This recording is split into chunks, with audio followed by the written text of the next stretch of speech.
Assalamualaikum warahmatullahi wabarakatuh. Halo sahabat kanal Al-Kais, bagaimana kabar kalian semua?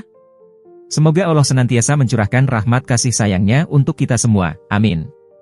Dalam beragama, khususnya Islam, terkadang kita akan menjumpai ada seorang atau sekelompok orang dengan percaya diri mengatakan, saya tidak mengikuti salah satu mazhab manapun, saya hanya mengamalkan apa yang disampaikan Al-Quran dan Sunnah.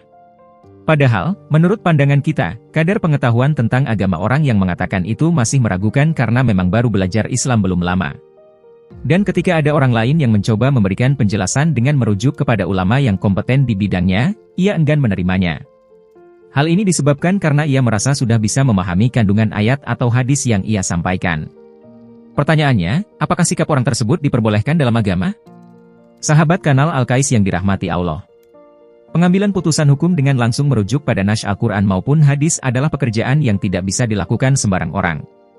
Hanya orang-orang yang memiliki daya intelektual yang memadai dengan ketentuan-ketentuan yang ketat. Karena memang faktanya memahami sebuah ayat atau hadis bukanlah pekerjaan mudah, dibutuhkan penguasaan berbagai disiplin ilmu seperti ilmu tafsir, ilmu mustalahul hadis, shorof, nahwu, sastra Arab, usul fikih, asbabun nuzul, asbabul wurud, dan lain sebagainya. Di samping itu, yang tak kalah pentingnya adalah menelisik pandangan-pandangan ulama sebelumnya yang muktabar. Misalnya ketika kita berbicara tentang status hukum kejadian tertentu dengan merujuk kepada Al-Quran atau hadis, maka salah satu hal yang tidak bisa diabaikan adalah memperhatikan pandangan para fuqaha terdahulu tentang bagaimana mereka memahami ayat atau hadis tersebut. Begitu juga pandangan para ahli tafsir atau pensyarah hadis yang sudah muktabar atau diakui. Dari sini kemudian muncul pertanyaan, apakah sikap orang tersebut dibolehkan, mengingat ia adalah orang yang pengetahuan agamanya masih meragukan karena baru belajar tentang Islam.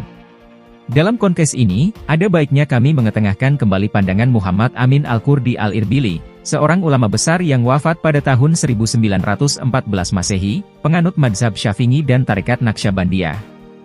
Dalam kitab Tanwirul Qulub yang merupakan kitab masyhur di kalangan pesantren, ia mengatakan sebagai berikut. Barang siapa yang tidak mengikuti salah satu dari mereka, imam-imam mazhab, dan berkata, saya beramal berdasarkan Al-Quran dan hadis, dan mengaku telah mampu memahami hukum-hukum Al-Quran dan hadis, maka orang tersebut tidak bisa diterima. Ia bahkan termasuk orang yang bersalah, sesat dan menyesatkan, terutama pada masa sekarang ini di mana kefasikan merajalela dan banyak tersebar dakwaan atau klaim-klaim batil. Pasalnya, ia ingin mengungguli para pemimpin agama.